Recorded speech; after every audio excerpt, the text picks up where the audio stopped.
tim musik, sang leader singer yang sudah melayani kita. Terima kasih untuk Bapak Ibu, terima kasih untuk Ibu Gembala yang sudah memberi kesempatan kepada saya untuk berbagi firman. Ketika Ibu Gembala menyampaikan Bu Ati besok bisa ngisi tanggal sekian, saya bilang temanya ini, saya langsung tek sendiri karena saya memeriksa diri saya sendiri. Temanya itu melekat pada Tuhan. Saya sendiri mulai bertanya, apakah saya itu orang yang melekat kepada Tuhan? Buktinya apa kalau saya ini melekat pada Tuhan? Saya mulai belajar dan akhirnya Tuhan bukakan kepada saya sendiri. Oh ini loh maksudnya melekat pada Tuhan. Saya mulai diberi pengertian dan saya tahu ketika saya belajar, saya juga mulai tahu ada hal-hal yang harus saya benahi dalam hidup saya supaya saya tinggal tetap di dalam Tuhan. Nah, Bapak Ibu, melekat kepada Tuhan itu seperti apa? Melekat pada Tuhan itu setiap kita harus melakukannya karena ketika kita melekat kepada Tuhan, kekristenan kita itu akan bermakna. Kita mungkin bukan menjadi orang yang akan berdiri di depan mimbar, tetapi Bapak Ibu akan memiliki dampak yang besar dalam kehidupannya.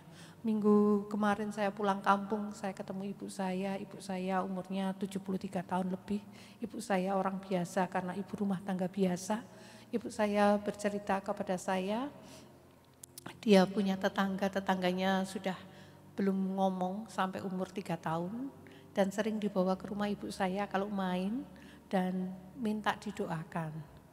Yang ini didoakan. Nah, ibu saya berdoa untuk anak ini, ditumpangi tangan, dihardik, jadi mulutnya ditumpangi tangan dalam nama Yesus. Roh bisu keluar gitu. Didoakan bisa ngomong, anak ini akan berbicara.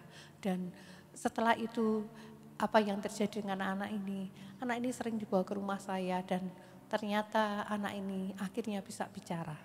Ini ibu saya orang biasa. Apa yang bisa terjadi? Kenapa ada kuasa Allah yang bisa muncul? Saya mulai bertanya-tanya, ternyata satu.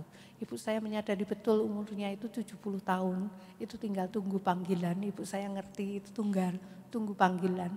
Oleh karena itu ibu saya punya banyak waktu untuk menyediakan dirinya untuk hidup di dalam firman, baca firman, cerita. Jadi kalau sekarang ngomong sama putunya, sama anak-anaknya itu firman yang keluar.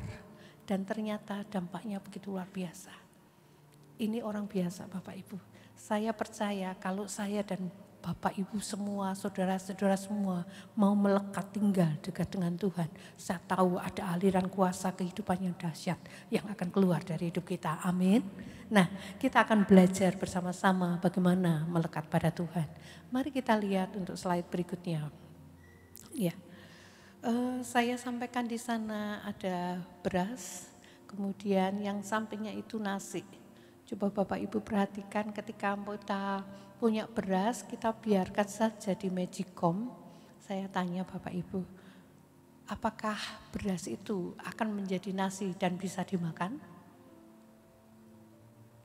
Enggak bisa kan Bapak Ibu? Ini kalau Magicomnya enggak dicupkan sama listrik, kemudian di setel cook, itu enggak mungkin dia itu akan jadi nasi. Betul Bapak Ibu? Ya, jadi beras akan selamanya tinggal tetap jadi beras terus pada saat dia tidak terhubung dengan listrik. Karena sumber kehidupannya itu listrik, sehingga berasnya akan berubah menjadi nasi. Demikian pula dengan hidup kita. Ketika kita itu tidak nempel pada sumber kehidupan, sebenarnya apa yang terjadi? Kekristenan kita itu tidak akan memberi dampak apa-apa. Enggak bisa dinikmati orang. Waktu kita itu tidak nempel pada sumber kehidupan karena tidak membawa kehidupan. Ini yang terjadi dengan hidup kita. Nah, sebenarnya apa yang Tuhan mau? Melekat kepada Tuhan itu yang seperti apa yang Tuhan mau? Kita akan belajar bersama-sama dari Yohanes pasal 15 ayat 4 sampai 5. Bisa kita baca sebentar bersama-sama Bapak Ibu, paling tidak beberapa ayat kita akan baca bersama-sama. Bisa Baca dengan saya dengan suara yang keras. 2, 3. Tinggallah di dalam aku dan aku di dalam kamu. Sama seperti ranting tidak dapat berbuah dari dirinya sendiri kalau ia tidak tinggal pada pokok anggur. Demikian juga kamu tidak berbuah jikalau kamu tidak tinggal di dalam aku. Akulah pokok anggur dan kamulah ranting-rantingnya. Barang siapa tinggal di dalam aku dan aku di dalam dia, ia berbuah banyak. Sebab di luar aku kamu tidak dapat berbuat apa-apa. Jadi ini yang Tuhan mau ketika dia bilang kita itu akan menempel, melekat pada Tuhan itu yang seperti apa? Seperti carang yang melekat pada pokok anggur. Itu yang Tuhan mau. Karena apa? Karena firman Tuhan berkata ketika carang ini enggak nempel pada pokok, maka dia akan tidak bisa berbuat apa-apa. Dalam kata lain, ketika carang tidak nempel, dia akan kering dan tidak menghasilkan apapun. Kita akan lihat slide berikutnya. Ya. Pada slide berikutnya itu dikatakan begini, Tuhan mau kita memiliki kehidupan yang melekat pada pokok anggur. Kenapa? Saat kita melekat pada pokok anggur, kita itu nempel pada sumber kehidupan. Kalau sumber kehidupannya kayak listrik tadi, itu sumber kehidupan. Sumber kehidupan kita itu Tuhan. Ketika kita itu terlepas dari pokok, kita akan kehilangan yang namanya kehidupan yang sebenarnya. Itu kita akan kehilangan sehingga hidup kita itu tidak berarti. Ketika kita lepas dari pokok, maka kita akan mengalami namanya kehidupan yang sia-sia dari satu titik ke titik yang berikutnya. Itu yang terjadi ketika kita itu lepas dari pokok anggur. Kemudian yang kedua saya mau sampaikan hal yang sangat inti. Ketika kita itu melekat pada pokok anggur, kita itu akan menerima anugerah demi anugerah untuk hidup kita. Bapak Ibu, kita bukan orang yang pada dasarnya baik. Kita bisa menjadi baik kalau anugerah itu turun pada kita. Sulit bagi kita untuk memberi dampak supaya orang dampak yang baik dari hidup kita kalau anugerah itu tidak turun pada hidup kita. Oleh karena itu Bapak Ibu, jangan sampai kita tidak berpaut, jangan sampai tidak melekat kepada pokok. Kalau kita tidak melekat, maka kita akan kehilangan yang namanya anugerah. Saya katakan hidup kita itu anugerah demi anugerah. Coba Bapak hitung di tahun 2023, berapa banyak anugerah yang Tuhan berikan untuk hidup kita. Coba dihitung, pernah enggak ada anugerah untuk saya? Waktu saya benar-benar kejepit, Tuhan tolong saya. Waktu rasanya saya terhimpit hutang, Tuhan membebaskan saya. Waktu rasanya saya sakit parah, saya ditolong dan disembuhkan Tuhan. Waktu saya rasanya dimusuhi orang, Tuhan jadi pembela saya. Itu anugerah demi anugerah. Waktu saya ditinggalkan orang, ternyata saya masih dihibur orang yang lain. Itu anugerah untuk kita. Ada banyak anugerah demi anugerah yang bisa kita nikmati.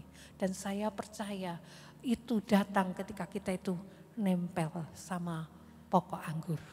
Oleh karena itu Bapak Ibu, mari kita siapkan diri kita. Ayo gimana tahun ini kita buat hidup kita. Bikin komitmen untuk terus tinggal di dalam pokok anggur.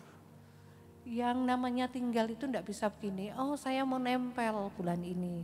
Oh ini saya lagi punya masalah, datang sama Tuhan benar-benar nempel. Tapi nanti begitu suasananya baik, lupa sama Tuhan. Waktu diberkati kita lupa Tuhan. Waktu kita belum diberkati kita sungguh-sungguh datang sama Tuhan. Artinya kita itu enggak konsisten, kadang nempel, kadang enggak. Padahal Tuhan mau. Ketika hidup kita itu selalu nempel, kita akan menerima aliran-aliran anugerah kehidupan yang selalu baru setiap hari. Bapak Ibu akan terima tiap hari demi tiap hari itu tantangan yang berbeda. Tidak mungkin Bapak Ibu akan mengalami kesulitan yang sama setiap hari. Kita akan cakap menanggung kesulitan setiap hari waktu anugerah yang baru itu turun atas hidup kita.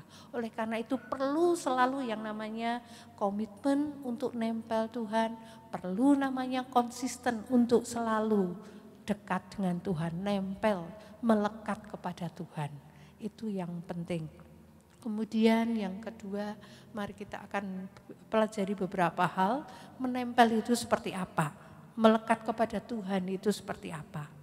Ketika saya katakan melekat kepada Tuhan, itu saya katakan melekat itu dalam bahasa aslinya kalau saya pelajari itu menempel seperti perangko dengan kertas, artinya itu menyatu Bapak Ibu. Kalau perangko dengan kertas itu nanti jadi satu, surat itu mau dibawa kemana aja bisa. Itu nempel, tapi begitu itu nggak ada perangkonya, nggak bisa jalan kemana-mana. Itu nempel jadi satu. Kalau disobek juga sudah nggak bisa berarti. Nempel itu seperti itu, menjadi satu. Ketika kita bilang kita itu melekat kepada Tuhan, kita menjadi satu dengan Tuhan, menjadi satu dengan apa aja. Dalam pikiran kita, dalam perasaan kita dengan Tuhan, kita menjadi satu. Saya berdoa supaya hari-hari ini kita memiliki yang namanya pikiran Kristus, perasaan Kristus ada di dalam hidup kita. Terjadi saat apa? Kita melekat kepada Tuhan. Kalau kita tidak mau melekat pada Tuhan, maka yang akan muncul pikiran kita, yang akan muncul perasaan kita. Pikiran yang apa? Membuat orang lain jatuh. Pikiran yang kotor, pikiran yang najis. Apa perasaannya? Perasaan jahat sama orang, perasaan iri, perasaan marah, jengkel, itu yang akan keluar terus dari hidup kita.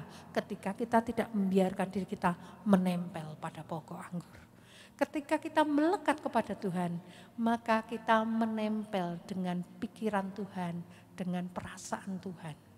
Oleh karena itu mari Bapak Ibu, kita coba tahun ini buat komitmen sungguh-sungguh. Tuhan, aku mau melekat pada Tuhan. Pikiranku, perasaanku ganti dengan pikiran Kristus. Kita deklarasikan firman Tuhan, kita deklarasikan firman Tuhan supaya itu menguatkan kita. Nah, 1 Korintus pasal 6 ayat 17 itu sangat menarik untuk saya. Dikatakan di situ itu begini, tetapi siapa yang mengikatkan dirinya pada Tuhan menjadi satu roh dengan Dia. Kalau kita mengikatkan diri kita dengan Tuhan, kita menjadi satu roh dengan Tuhan. Andaikan kalimat itu Bapak Ibu ganti. Tetapi siapa yang mengikatkan dirinya pada Mamon, misalnya Tuhannya diganti Mamon Bapak Ibu. Menjadi satu roh dengan siapa? Mamon. Jadi dengan siapa Bapak Ibu mengikatkan itu akan menjadi satu. Ketika mengikatkan diri kita dengan Tuhan, maka kita akan menjadi satu roh dengan Tuhan, satu pikiran dengan Tuhan. Tapi ketika kita mengikatkan diri kita pada mamon, pada kekayaan, hati dan pikiran kita cuma akan terikat pada mamon. Yang di pikiran kita bagaimana tentang uang, hati kita juga bagaimana itu tentang uang aja, kejar uang, kejar yang namanya kesuksesan, kejar waktunya juga habis untuk mengejar itu. Waktu kita terikat pada mamon. Kalau itu kita ganti lagi, siapa yang mengikatkan dirinya pada misalnya percabulan, dia menjadi satu roh dengan percabulan. Dengan siapa kita mengikatkan diri, kita menjadi satu roh. Jadi hati-hati, kalau suka lihat film cabul porno, artinya kita mengikatkan diri dengan roh percabulan dan kita akan menjadi orang yang cabul. Kalau Bapak Ibu suka mengikatkan dirinya pada roh kemarahan, Bapak Ibu akan menjadi seorang yang pemarah. Mana yang akan kita pilih? Kita memiliki kebebasan untuk memilih apapun. Buat pilihan yang bijaksana untuk dirimu sendiri. Milih untuk mengikat pada sesuatu yang kekal. Pilih untuk mengikatkan diri, melekatkan diri kita pada Tuhan. Amin Bapak Ibu.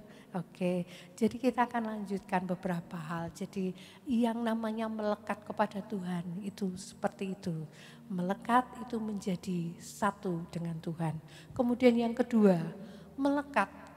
Kalau melekat kepada pokok anggur, ranting itu melekat pada pokok anggur, maka akan menghasilkan buah yang sama dengan pokoknya. Nah, Bapak Ibu, kita itu nempel pada pokok anggur kita. Pokok anggurnya siapa? Yesus. Karena kita menempel pada Yesus, mestinya kita itu akan menghasilkan buah yang sama dengan Yesus punya. Jadi karena kita tuh nempelnya, melekatnya sama Tuhan Yesus, kita juga akan menghasilkan buah karakter yang serupa dengan Kristus. Itu nempel yang kedua. Kalau saya punya pohon mangga, enggak mungkin hasilnya itu anggur. Enggak mungkin hasilnya itu apokat karena pohonnya mangga. Kalau saya tanam pohon yang ditanam, kalau saya andaikan ranting, saya ranting ditempelkan pada anggur ya buahnya pasti anggur. Kalau mangga ya pasti mangga, tidak mungkin berbeda dengan pokoknya. Demikian pula dengan kita, waktu kita itu menjadi carang-carangnya, kita itu nempel pada Tuhan Yesus. Artinya apa? Kita akan diberi kesanggupan untuk menghasilkan buah. Buahnya apa? Menjadi serupa dengan Kristus. Itu yang Tuhan mau. Jadi Tuhan mencangkokkan kita pada dirinya supaya kita itu menjadi serupa dengan Kristus. Efesus 5 ayat 8-9 itu dikatakan gini, memang dahulu kamu ada kegelapan tetapi sekarang kamu adalah terang di dalam Tuhan. Sebab itu hiduplah sebagai anak-anak terang, karena terang hanya berbuahkan kebaikan, keadilan, kebenaran. Kita ngeceknya gampang, apakah kita itu sudah tinggal di dalam pokok anggur atau belum? Apakah kita itu melekat kepada Tuhan apa enggak? Ceknya gampang, apa yang keluar dari hidupmu? Kebaikan, keadilan, kebenaran. Munculkah itu di dalam hidup kita? Kalau itu kok rasanya sedikit sekali, jarang muncul. Saya kok masih suka cenderung lakukan yang enggak baik. Hati-hati. Apa yang harus kita lakukan? Nempel pada Tuhan, melekat kepada Tuhan, melekat pada pokok anggur. Maka kita akan menikmati buah-buahnya dalam hidup kita. 5 ayat 22 dikatakan, tetapi buah roh ialah kasih, sukacita, damai sejahtera, kesabaran, kemurahan, kebaikan, kesetiaan, kelemah lembutan, penguasaan diri. Ini yang dikatakan. Ketika kita nempel pada Tuhan, melekat kepada Tuhan, kita mungkin dengan sendirinya itu akan keluar dari hidup kita. Pada musimnya akan menghasilkan buah. Pohon yang ditanam di tepi aliran air menghasilkan buah pada musimnya. Tuhan akan lihat hidup kita itu begitu menyenangkan. Saya bandingkan foto saya waktu saya masih suka nyimpen yang namanya marah, jengkel. Karena saya dulu orangnya idealis, jadi cenderungnya gampang marah sama orang. Apalagi tidak sesuai dengan pikiran saya akan cenderung jengkel. Saya bukan orang yang bisa menggebu-gebu ngomong saya tidak suka, tapi saya akan simpen di hati saya. Dampaknya apa? Kalau saya lihat, saya bilang saya bukan wanita yang terlahir cantik gitu, enggak. Saya orang yang terlahir biasa, tapi saya lihat foto saya zaman dulu sama sekarang ada bedanya. Bedanya apa? Ditambahi kemuliaan sama Tuhan. Karena apa? Ternyata ada buah roh yang mengalir. Ada apa? Ada kasih, ada sukacita, ada kebaikan. Saya bukan orang cantik di sekolah saya, tapi murid saya suka dengan saya. Kalau saya ulang tahun, saya bisa jadi ulang tahun 7 kelas. Karena semuanya selamat ulang tahun dan saya akan beli es krim kecil-kecil gitu. Saya bagikan atau jajan saya bagikan ke 7 kelas. Saya bukan orang yang luar biasa. Tapi kenapa bisa? Karena ada hal yang muncul. Tuhan mau Bapak Ibu, hal yang baik. Buah-buah roh itu muncul dari hidupmu karena Bapak Ibu sudah ditanam dalam pokok anggurnya Tuhan, menjadi serupa dengan Tuhan. Amin. Katakan sama dirinya sendiri, aku ini jarang melekat pada pokok anggur. Saya akan menghasilkan buah-buah untuk menyenangkan Tuhan. Amin. Nah, berikutnya Bapak Ibu, melekat pada Tuhan itu tadi saya katakan melekat pada Tuhan itu menghasilkan buah. Kemudian yang berikutnya, melekat pada Tuhan itu artinya bergantung sepenuhnya kepada Tuhan. Ketika Bapak Ibu bilang, aku ini melekat kepada Tuhan, itu berarti Bapak Ibu menggantungkan diri Bapak Ibu sepenuhnya kepada Tuhan. Depend totality, mempunyai ketergantungan yang penuh kepada Tuhan. Bergantung pada apa aja. Kita akan lihat dan kita akan belajar melakukan firman ini dalam kehidupan kita.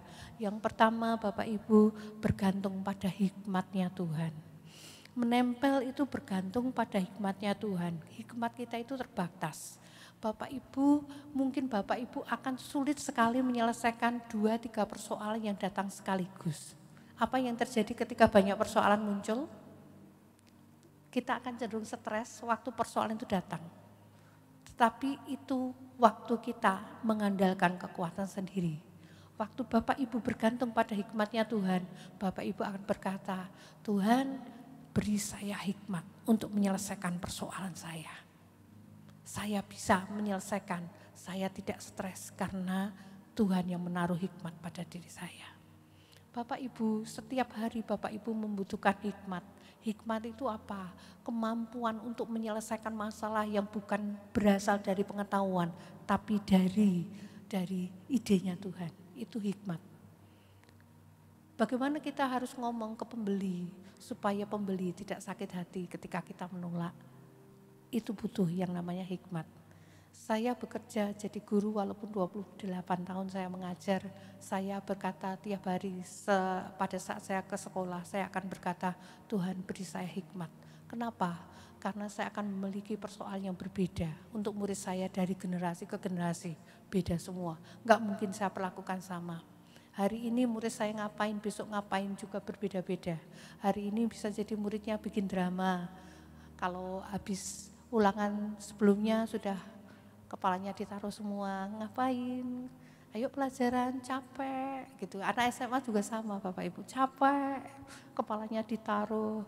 Terus gimana maunya? Nyanyi Bu, udah nyanyi satu lagu, masih kita ice breaking nyanyi, masih juga enggak ada semangat.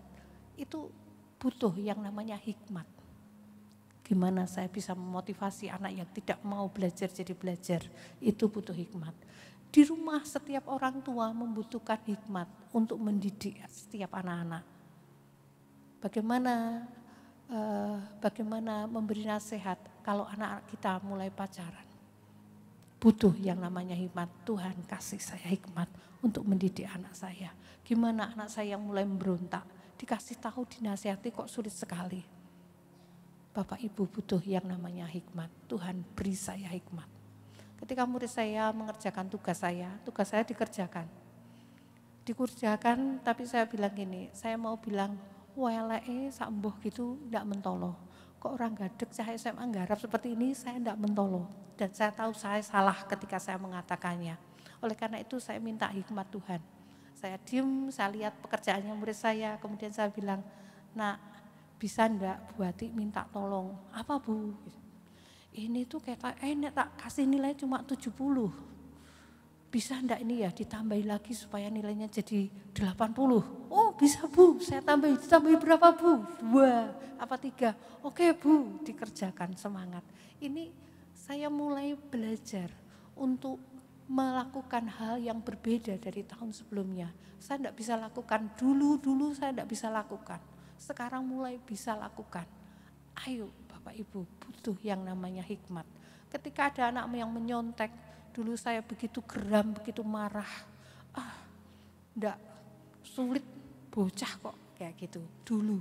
Sekarang ketika anak itu nyontek, saya akan ambil dan saya bilang, bisa enggak kita perbaiki, besok enggak nyontek lagi. Lebih memakai kata-kata yang berhikmat, anak tidak merasa tersakiti ketika dia itu salah. Bukankah Tuhan Yesus waktu ada orang yang berzinah pun Tuhan tidak menghakimi, dan itu namanya pikiran Tuhan, hatinya Tuhan. Jadi Bapak Ibu mari belajar, dimanapun kita butuh yang namanya hikmat.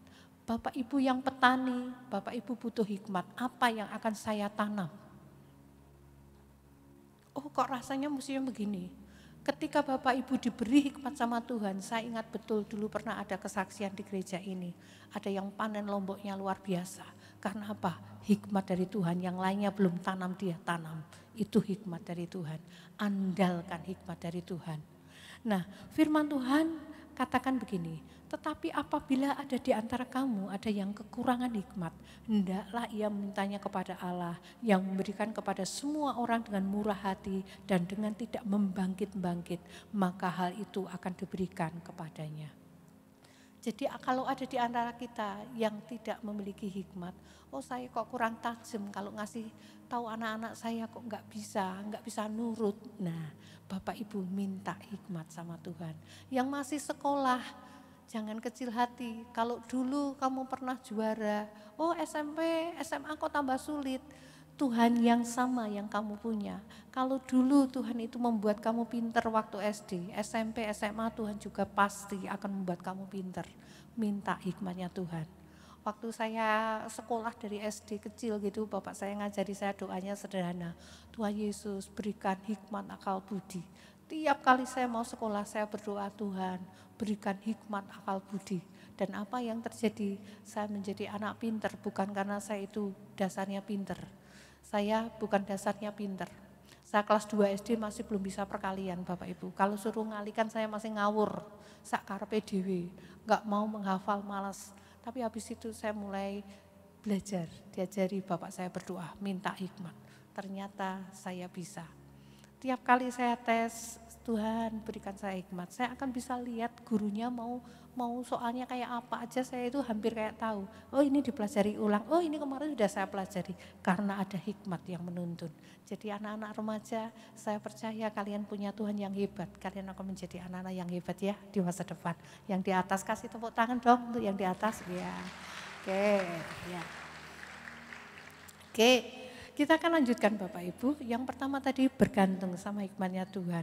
Yang kedua, ketika kita melekat pada Tuhan, kita bergantung sepenuhnya kepada kekuatan Tuhan. Jangan andalkan kekuatan sendiri. Bapak Ibu kita semua memiliki kekuatan yang terbatas.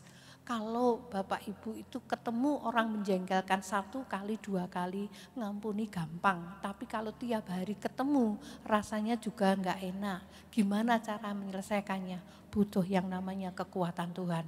Tuhan tambahkan kekuatanmu untuk saya bisa menghadapi orang yang kayak gini. Enggak ada bojo yang mau dijolke itu enggak bisa. Kalau bisa mungkin Bapak Ibu akan ijol-ijolan, kan enggak boleh dijol-ijolke. Ya yang itu yang ada, menjengkelkan tiap hari harus dihadapi. Gimana caranya? Butuh yang namanya kekuatan Tuhan. Tuhan tolong saya beri anugerah supaya saya itu kuat. Untuk bisa mengampuni, untuk bisa melepaskan, untuk bisa bersukacita, itu butuh kekuatan. Bapak Ibu akan menjadi orang yang murung sepanjang hari. Padahal Tuhan bilang kalau kita itu tidak memiliki sukacita, kita itu menjadi orang yang rapuh. Tapi ketika ada sukacita, kita menjadi orang yang kuat. Minta kekuatan Tuhan, Tuhan saya mau bersukacita. Di tengah persoalan saya akan tetap bersukacita. Karena sukacita dari Tuhan itu kekuatanku. Bapak Ibu mungkin tadi ada orang yang ditinggalkan pasangannya, rasanya mungkin sulit menghadapi. Bilang, Tuhan tambahi saya kekuatan. Bapak Ibu mungkin ada yang sakit dan tidak sembuh-sembuh. Ada orang yang akhirnya frustasi karena sakit tidak sembuh-sembuh. Tapi hari ini saya berkata, bilang sama Tuhan, bergantung sama Tuhan. Kalau sakitmu itu cukup lama, rasanya minum obat sudah sampai bosan, rasanya sakit tidak ketulungan, bilang Tuhan tambahkan kekuatanmu dalam diri saya. Amin. Itu namanya bergantung pada Tuhan. Kemudian firman Tuhan katakan gini, berbahagialah manusia yang kekuatannya di dalam Engkau. Ketika kekuatan kita di dalam Tuhan, kita menjadi orang yang berbahagia. Mungkin Bapak Ibu enggak punya yang lainnya, tapi hari ini ketika Bapak Ibu memiliki kekuatan dari Tuhan, Bapak Ibu akan berbahagia. Sulit sekali mengampuni orang menjengkelkan, tapi ketika kita melekat kepada Tuhan, kita meminta kekuatan, Tuhan pasti memberikan kekuatan untuk mengampuni. Rasanya sulit Bapak Ibu. Kemudian yang lainnya Bapak Ibu, Yesaya 40 ayat 31 dikatakan begini, tetapi orang-orang yang menanti-nantikan Tuhan mendapat kekuatan baru, mereka seumpama Raja Wali yang naik terbang dengan kekuatan sayapnya. Mereka berlari dan tidak menjadi lesu, mereka berjalan dan tidak menjadi lelah. Tetapi orang yang menanti-nantikan, di situ ditulis menanti-nantikan. Dalam bahasa lain dikatakan yang bergantung kepada Tuhan. Siapapun yang mengandalkan Tuhan, Tuhan akan memberikan kekuatan baru kepada kita. Bapak Ibu, saya mau berkata, anak-anak muda, saya mau berkata, takdirmu itu bukan burung yang bisa terbangnya kecil gini, tapi takdirmu itu elang yang luar biasa. Mengapa firman Tuhan mengatakan kita itu kayak elang? Elang itu ketika ada masalah, ada badai, itu akan tetap terbang, dia bisa menerobos dan dia akan bisa melewati semakin tinggi. Dia mampu terbang dengan kekuatan yang semakin tinggi. Ketika masalah banyak datang sama kita bukan menjadi orang yang kalah. Ketika kita bergantung sama Tuhan, kita akan menjadi orang yang lebih dari pemenang. Amin. Jadi mari kita miliki mental seperti ini. Mentalnya saya itu kayak burung elang ini loh. Punya masalah, ada kekuatan baru daripada Tuhan yang membuat saya itu bisa terbang. Gitu. Itu bergantung pada kekuatan Tuhan. Kemudian yang ketiga melekat kepada Tuhan, bergantung sepenuhnya pada Tuhan, itu bergantung pada waktunya Tuhan. Melekat pada Tuhan itu berarti kita itu mempercayai, bergantung penuh. Tuhan itu punya waktu untuk menjawab doa kita. Tuhan itu punya waktu untuk menolong kita. Tuhan tahu dan dia punya waktu untuk mempromosikan kita. Jadi ketika kita itu dalam masa-masa yang sulit, seakan-akan kita disalah mengerti orang dan orang bilang seakan-akan kita itu orang yang paling bersalah. Bapak Ibu, mari kita ngerti waktunya Tuhan. Ada waktunya Tuhan. Suatu saat yang namanya kebenaran itu akan dimunculkan dan itu tinggal tunggu waktunya Tuhan. Oleh karena itu jangan mengeluh ketika kita ada masa seperti ini. Waktu kita itu rasanya dalam kesulitan kok tidak selesai-selesai, kok tidak sembuh-sembuh. Tunggu waktunya Tuhan. Tetap bergantung penuh pada Tuhan. Tuhan tahu memberikan yang terbaik. Kok saya sudah berdoa-doa, kok Tuhan tidak jawab saya. Umur saya sudah tambah banyak, kok saya tidak nikah-nikah. Bergantung sama waktunya Tuhan. Melekat sama waktunya Tuhan. Tuhan tahu yang terbaik untuk memberi kita. Saya tidak pernah merasa rugi ketika saya menikah umur 40 tahun. Kenapa Bapak Ibu? Karena saya tahu itu waktu Tuhan yang terbaik untuk saya.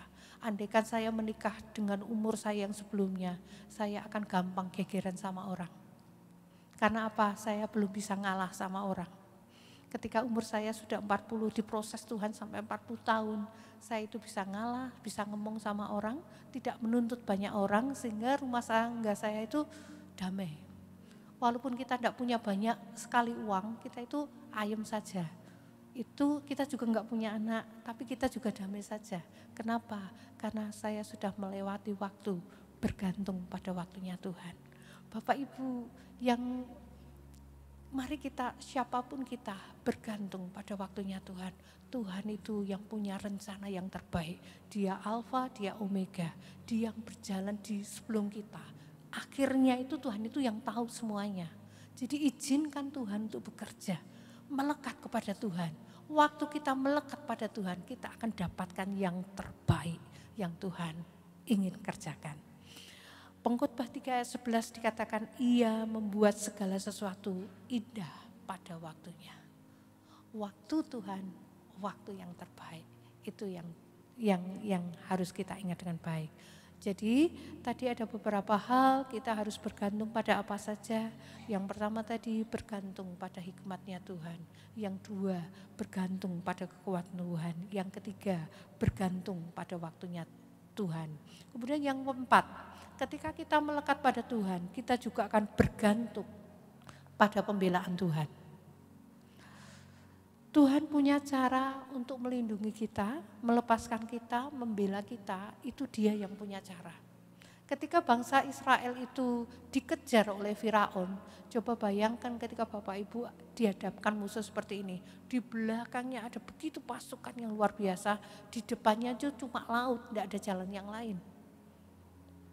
Tetapi apa yang Tuhan lakukan?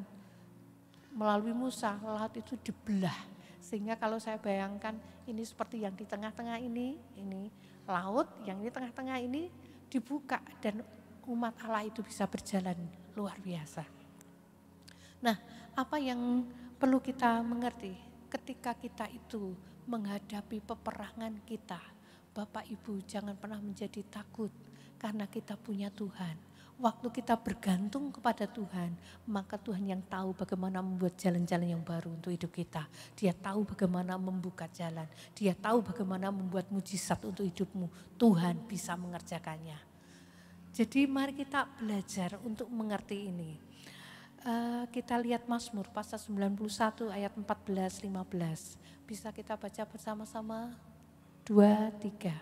Sungguh hatinya melekat kepadaku, maka aku akan meluputkannya, aku akan membentenginya, sebab ia mengenal namaku.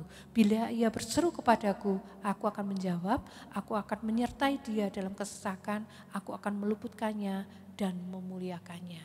Itu janji Tuhan. Dimulai dari apa? Melekat kepadaku. Ketika kita melekat, maka pembelaan Tuhan itu luar biasa untuk kita. Waktu saya disalah mengerti sama kepala sekolah saya waktu itu nangis-nangis. Pak Tony tahu kalau saya nangis-nangis.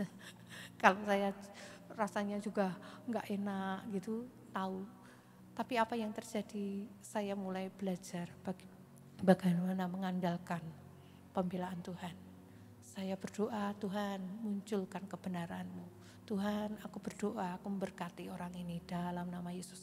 Saya berdoa memberkati. Dan apa yang terjadi, situasinya sekarang berubah. Ada hal yang dikerjakan Tuhan ketika Dia itu membela hidup kita.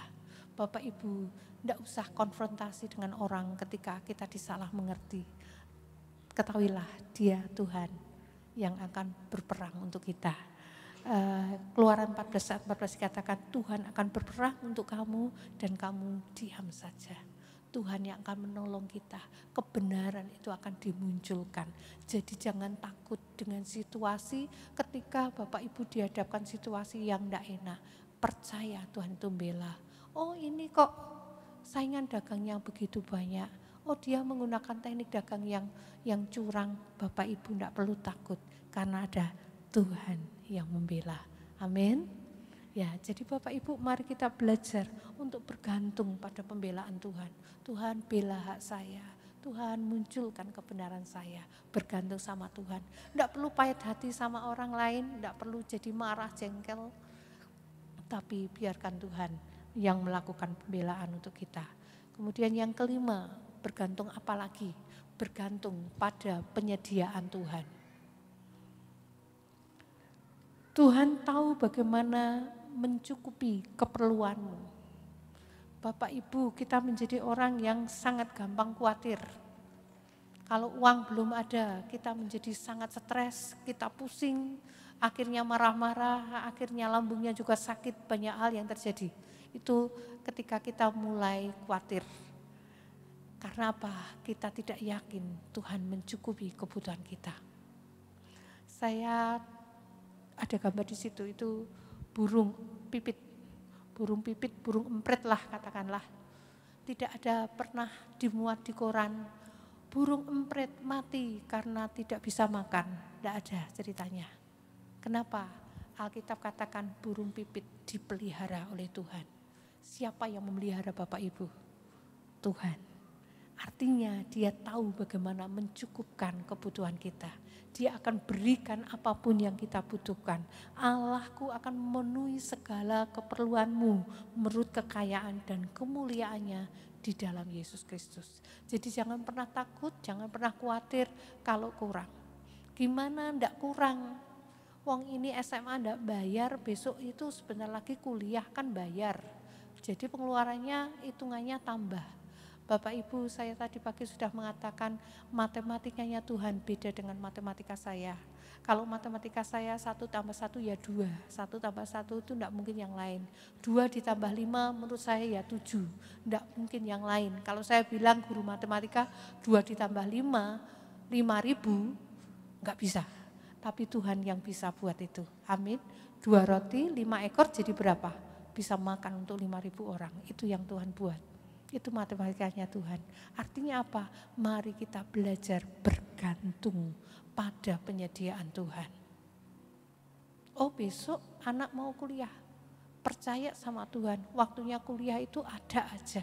Tuhan itu tahu bisa buat apa aja. Saya ingat betul saudara saya itu ada yang enggak punya. Waktunya anak ini kuliah, sudah dulu itu pernah kaya tapi bangkrut semua, enggak punya apa-apa, sudah jadi orang yang berjualan, apa aja udah dijual, sampai gelas aja dijual, saking enggak punya apa-apa. Untuk makan aja kadang-kadang gelas dijual jadi beras gitu.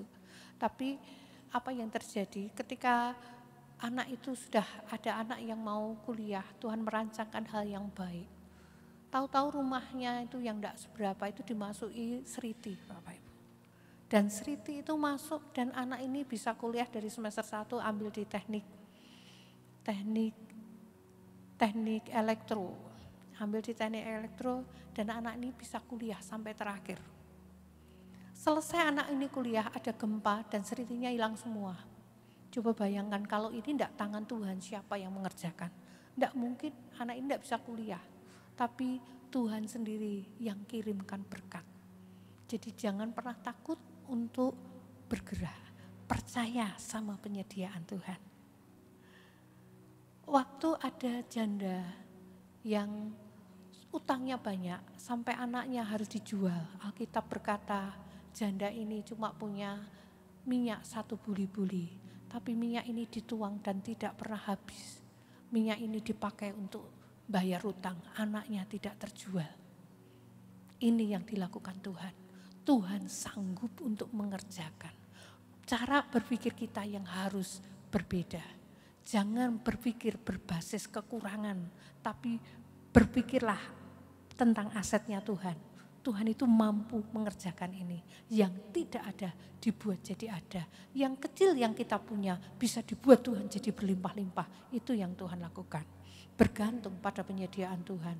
Oh, aku cuma bisa usaha kecil ini. Berdoa, Tuhan berkati, buat terobosan untuk hidup saya. Supaya apa? Saya dicukupi secara finansial cukup.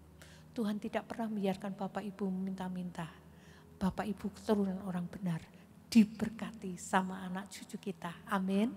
Ya, itu kita harus belajar seperti itu. Yang pengen kuliah nanti jangan takut orang tuanya enggak punya uang ya nak. Percaya sama Tuhan. Percaya sama Tuhan, ada banyak hal pintu dibuka. Kalau kalian mau kreatif, ada banyak beasiswa yang bisa kalian dapatkan. Saya senang sekali kemarin saya ketemu saudara saya itu notabene-nya tidak ada yang kuliah karena ibunya sangat miskin, cuma jualan di pasar aja. Tapi ini cucunya dia yang pertama itu kuliahnya keren di BINUS. Loh, kok bisa di BINUS? Saya bilang ambil apa? Teknik mesin. Loh, kok bisa? Saya ambil BINUS. Kok bisa saya kerja di Jakarta dan dapat gaji 3 juta, habis itu BINUSnya 1 semesternya 16 juta. Dia pakai uangnya hasil pekerjaannya untuk kuliah. Ini orang yang tidak menyerah dengan hidupnya. Belajar sungguh-sungguh, berusaha sungguh-sungguh, dan Tuhan yang bukakan jalan demi jalan. Jadi anak-anak ayo jangan menyerah. Belajar mempercayai Tuhan. Tuhan menyediakan masa depan yang terbaik. Apapun yang kalian butuhkan, Tuhan akan sediakan. Nah, itu yang penting yang hari ini bisa ditangkap Bapak Ibu. Sedikit yang bisa ditangkap, mari kita tangkap, kita belajar dari Tuhan. Saya harus melekat kepada Tuhan. Saya harus seperti carang yang melekat pada pokok anggur. Saya akan menghasilkan buah-buah yang indah dalam hidup saya. Saya menjadi satu dengan Tuhan. Pikiran Tuhan jadi pikiran saya, hati saya menjadi hatinya Tuhan. Kemudian yang ketiga, kita akan bergantung sepenuhnya pada Tuhan. Saya undang song leader singer yang terakhir, miliki komitmen untuk melekat pada Tuhan. Tahun ini miliki komitmen melekat pada Tuhan. Aku mau menyatu dengan Tuhan. Aku mau hidupku berbuah untuk Tuhan.